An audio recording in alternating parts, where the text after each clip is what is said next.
Hello friends, myself Mahesh Mahajan. Welcome to the channel BioCafe. Today we are going to discuss about competitive exclusion principle और I can say the Gauss law. नाम से ही पता चल रहा है कि scientist Gauss ने इसे स्टडी किया था, therefore the name is given as Gauss law. This topic is taken from community ecology and it is going to be useful for CSIR NET, GATE Life Sciences, BSc as well as MSc courses. तो चलिए बात करते हैं कि ये principal हमसे क्या कहना चाहता है. कॉम्पिटिटिव एक्सक्लूजन प्रिंसिपल, हम इन तीनों टर्म को एक एक करके स्टडी कर लेते हैं और बेसिक आइडिया ले लेते हैं ताकि हमारे लिए आसानी हो आगे जब हम इस चीज़ को पढ़ेंगे तो हमें चीज़ें जो है एकदम आसानी से समझ में आ जाए. Then first thing is your competitive exclusion principle. इसके बारे में हम डील कर लेते हैं. कॉम्पिटिटिव का मतलब होता है it is related to the competition और I can say due to the competition. Then second चीज़ आ जाती है exclusion. Exclusion refers to elimination. Elimination का मतलब होता है कि किसी भी चीज़ का एलिमिनेट होना, राइट. देन प्रिंसिपल का मतलब होता है जनरल फॉर्म में रूल, एक तरह का रूल. तो एक तरह का ऐसा रूल जहाँ पे आप देखोगे कि due to the competition something is going to be eliminated. कुछ ना कुछ तो एलिमिनेट होने वाला है, right, due to the competition. अब ये क्या एलिमिनेट होने वाला है और कैसे एलिमिनेट होने वाला है, we are going to deal in our today's video. और यही सारी जो चीज़ें थी वो साइंटिस्ट गॉस ने स्टडी की अलग अलग स्पीशीज़ में और एक रूल जो है उन्होंने दिया. और वो रूल क्या कहना चाह रहा है that we are going to deal in today's video. See here in the previous slide we had discussed about competitive, जहाँ पे हमने बात की कि कॉम्पिटिटिव का मतलब होता है ड्यू टू द कॉम्पिटिशन. अब कॉम्पिटिशन क्या है वो हम समझ लेते हैं. कंपटीशन मतलब एक तरह की ऐसी कंडीशन जहाँ पे आप देखोगे कि दो या दो से ज़्यादा जो स्पीशीज़ है वो एक ही रिसोर्स या फिर हम ऐसे कह सकते हैं सेम रिसोर्स और लिमिटेड रिसोर्स के लिए फाइट कर रहे हैं. So that particular condition is called as your competition. अब मैं बात कर लेता हूँ कि मेरे पास दो स्पीशीज़ है. If I am having two species, species A and species B. अब वो दो स्पीशीज़ है वो भूखे हैं, यानी कि उनको भूख लगी है, बट हमारे पास उन स्पीशीज़ के लिए एक ही एप्पल है. तो अब वो दो स्पीशीज़ क्या करेगी, उस एक एप्पल के लिए फाइट करेगी और वही कंडीशन को हम बोलेंगे competition. So it is a type of situation और condition where you are going to see that two और more species are fighting for the same resource और I can say for the same limited resource. So this is what is your competition refers to. अब competition जो है वो दो तरह के होते हैं. First is your inter specific competition and second is your intra specific competition. तो इंटर स्पेसिफिक की हम बात कर लेते हैं. So inter specific is there between the different species, यानी कि मेरे पास दो स्पीशीज है, एक गोट की और एक डियर की. अब दोनों क्या कर रही है, एक ही कॉमन जो रिसोर्स है यानी कि ग्रास, उसको खाने के लिए एक दूसरे के साथ कंपीट कर रही है या फिर फाइट कर रही है. तो अब डियर एक अलग स्पीशीज है और गोट एक अलग स्पीशीज है, बट इन दोनों के बीच में कंपटीशन हो रहा है. तो वही कंपटीशन को हम बोलते हैं inter specific competition. The competition which arises between the two different species और टू और more than two different species is called as your inter specific competition. और उसी तरह से अगर मैं बात कर लेता हूँ इंट्रा स्पेसिफिक की, तो competition which is arising with in the same species, यानी कि अगर मान लो मेरे पास 10 गोट है, 10 गोट यानी कि जो 10 बकरियां हैं वो ग्रास के ऊपर फीड करने वाली है, बट अब ग्रास जो है वो लिमिटेड है, मान के चलो लिमिटेड है. अब ये जो गोट्स है वो अंदर ही अंदर एक दूसरे के साथ फाइट करेगी, compete करेगी उस ग्रास को खाने के लिए. So that type of situation or that type of competition is called as your intra-specific competition. Intra-specific का मतलब होता है the competition which is existing or arising within the same species. यानी कि सेम स्पीशीज़ के बीच में अगर कंपटीशन होता है तो इंट्रा स्पेसिफिक, अगर डिफरेंट डिफरेंट स्पीशीज़ के बीच में कंपटीशन अराइज होता है तो इंटर स्पेसिफिक. आई होप कि आपको ये दो जो टर्म है वो क्लियर हो गए होंगे. अब सी, कंपटीशन के वजह से दो तरह के इफेक्ट आते हैं, एक होगा लॉन्ग टर्म इफेक्ट और एक तो होगा शॉर्ट टर्म इफेक्ट. क्योंकि देखो कंपटीशन हो रहा है तो हार्म तो होगा ही, राइट. तो अगर मान लो कि दो स्पीशीज़ है मेरे पास ए और बी, तो राइट, तो दोनों में कुछ ना कुछ ऐसा होगा कि ऐसी सिचुएशन आएगी जहाँ पे आप देखोगे कि दोनों का नुकसान होने वाला है कंपटीशन में. तो वैसे टाइम पर you are going to categorize the effect of competition into two, that is long term effect and short term effect. तो ये जो कॉम्पिटिटिव एक्सक्लूजन प्रिंसिपल हम जो स्टडी कर रहे हैं वो लॉन्ग टर्म इफेक्ट में आता है, right. So effect of competition कितने तरह के हैं? 2 तरह के, long term and short term. तो लॉन्ग टर्म इफेक्ट में आपका गॉस लॉ यानी कि कॉम्पिटिटिव एक्सक्लूजन प्रिंसिपल आएगा। एंड ये जो लॉन्ग टर्म इफेक्ट है यानी कि आपका गॉस लॉ या फिर कॉम्पिटिटिव एक्सक्लूजन प्रिंसिपल, ये ऑपरेट करता है इकोलॉजिकल पॉइंट ऑफ व्यू से, यानी कि इसका इवोल्यूशन से कोई लेना देना नहीं है, ये जस्ट इकोलॉजी यानी कि पॉपुलेशन की साइज और इन सब के हिसाब से वो जो है वो चलता है। तो चलो हम उसमें इतना डिटेल में ना जाते हुए डायरेक्ट इतना याद रख लेते हैं कि कंपटीशन का जो इफेक्ट है वो 2 तरह के होंगे, long term and short term. तो लॉन्ग टर्म इफेक्ट में हमारा कॉम्पिटिटिव एक्सक्लूजन प्रिंसिपल जो है वो आ जाता है। So that we are going to deal now. Short term effect में कैरेक्टर डिस्प्लेसमेंट आएगा जो कि इवोल्यूशनरी पॉइंट ऑफ व्यू से रन होता है, वो हम हमारे अपकमिंग वीडियो में देख लेंगे। But here we are going to deal for competitive exclusion principle जो कि एक लॉन्ग टर्म इफेक्ट है कॉम्पिटिशन का। So let us have the thing competitive exclusion principle. It is also known as your Gauss law. Already मैंने mention कर दिया है कि इसको गॉस लॉ इसलिए कहा जाता है because the scientist had studied this phenomenon.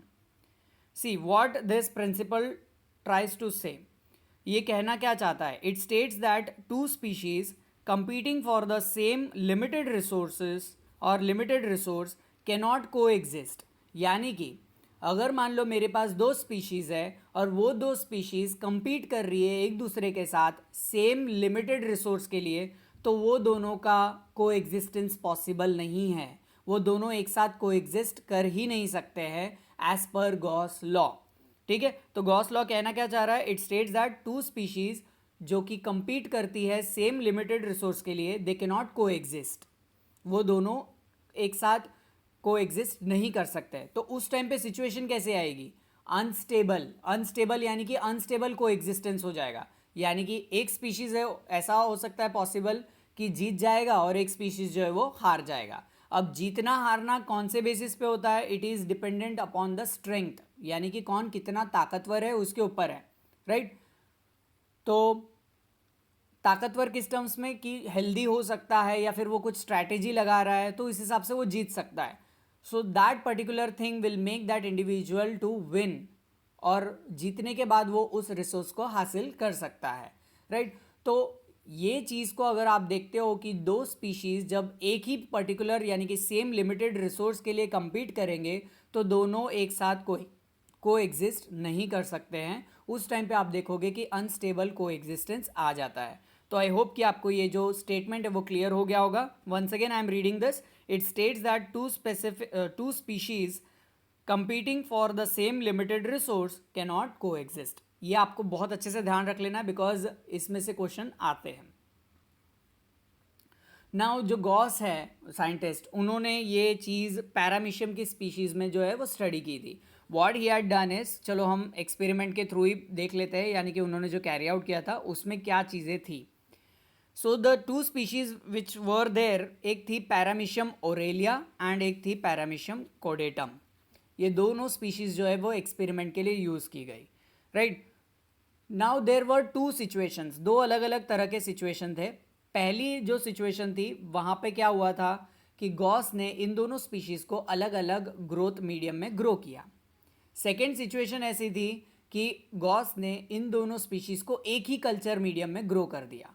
तो हम दोनों के हिसाब से जो ग्राफ के रिजल्ट्स आए थे वो कुछ इस तरह से थे कि जब गॉस ने पैरामीशियम ओरेलिया एंड पैरामीशियम कोडेटम को अलग अलग मीडियम में ग्रो किया तो उनका कुछ ग्रोथ इस तरह से देखा गया ग्राफ के थ्रू कि चलो मान लेते हैं ये ओरेलिया के लिए है और ये कोडेटम के लिए है, राइट। तो दे show this type of growth curves, तो इस तरह से उन्होंने ग्रोथ कर्व जो है वो दिखाए, यानी कि दोनों अच्छे तरह से ग्रो हुए अलग अलग जब उनको ग्रो किया अलग अलग ग्रोइंग कंडीशन में तब। बट सेकेंड सिचुएशन की जब हम बात करते हैं मिक्स्ड कल्चर, यानी कि हमने दोनों स्पीशीज़ को एक साथ ग्रो किया, यानी कि जो गॉस है उसने जब सेकेंड सिचुएशन के हिसाब से जो चीज़ फॉलो हुई तो आप देखोगे कि एक जो स्पीशीज़ थी वो अच्छे से ग्रो हुई बट दूसरी जो स्पीशीज़ थी वो ग्रो नहीं हो पाई इतने अच्छे से, right.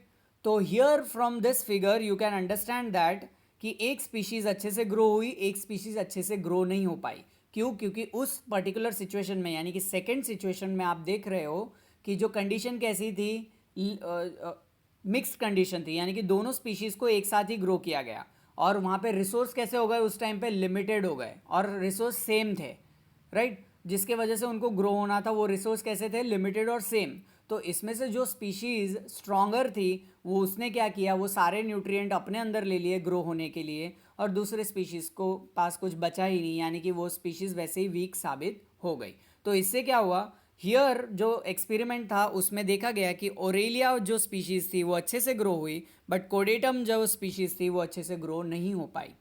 Y? Because as compared to caudatum, aurelia was quite strong. तो स्ट्रॉन्ग होने के वजह से, या फिर हम ऐसे कह सकते हैं कि उसकी कैपेसिटी होने की वजह से, सारा जो ग्रोथ मीडियम उसने यूटिलाइज कर लिया, थोड़ा ही ग्रोथ मीडियम जो है वो कोडेटम को मिला। तो इससे आप देख सकते हो कि कोडेटम का जो ग्रोथ है वो इतना अच्छे से नहीं हो पाया। इंडिविजुअल लेवल पे अगर हम देखें तो दोनों अच्छे से ग्रो कर रहे थे अलग अलग मीडियम में, अलग अलग कंडीशंस पे। बट अगर जब हमने मिक्स्ड कल्चर किया, उन दोनों को एक साथ ग्रो किया, तो आप देख सकोगे कि कोडेटम ग्रो नहीं हो पाया।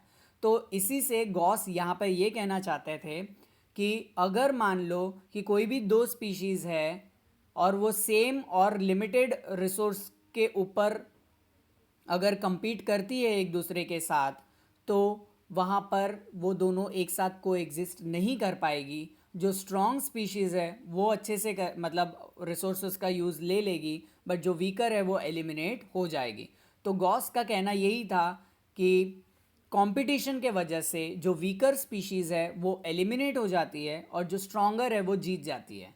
तो यहाँ पर हम ऐसा कह सकते हैं, ये एक और स्टेटमेंट भी दे सकते हैं कि स्ट्रॉन्ग कॉम्पिटिटर्स कभी भी एक साथ को एग्जिस्ट नहीं कर सकते हैं, राइट? सो ये एक और स्टेटमेंट भी आता है इससे। बट हाँ, हमें किस चीज़ से ध्यान रखना है, we have to take care कि हमारे जो गॉस है उन्होंने क्या स्टेटमेंट दिया था कि दो स्पीशीज़ एक ही पर्टिकुलर लिमिटेड रिसोर्स के लिए अगर compete करती है तो वहाँ पे स्टेबल को एग्जिस्टेंस नहीं होगा, यानी कि दोनों स्पीशीज़ एक साथ को एग्जिस्ट नहीं कर पाएगी। तो इसका मतलब है कि वहाँ पे अनस्टेबल को एग्जिस्टेंस होगा, right? So this was given by the Gauss, और गॉस ने ये चीज़ ईस्ट में भी स्टडी की। दो अलग अलग ईस्ट के जो स्पीशीज़ थे वहाँ पे भी उन्होंने यही चीज़ पाई रिलेटेड टू इथेनॉल फॉर्मेशन। तो वहाँ पे भी ये देखा गया कि एक ईस्ट की स्पीशीज़ अच्छे से ग्रो कर ली, यानी कि स्ट्रांग होने के वजह से, बट दूसरी जो है वो एलिमिनेट आउट हो गई। तो यहाँ पे गॉस लॉ के हिसाब से, यानी कि कॉम्पिटिटिव एक्सक्लूजन प्रिंसिपल के हिसाब से,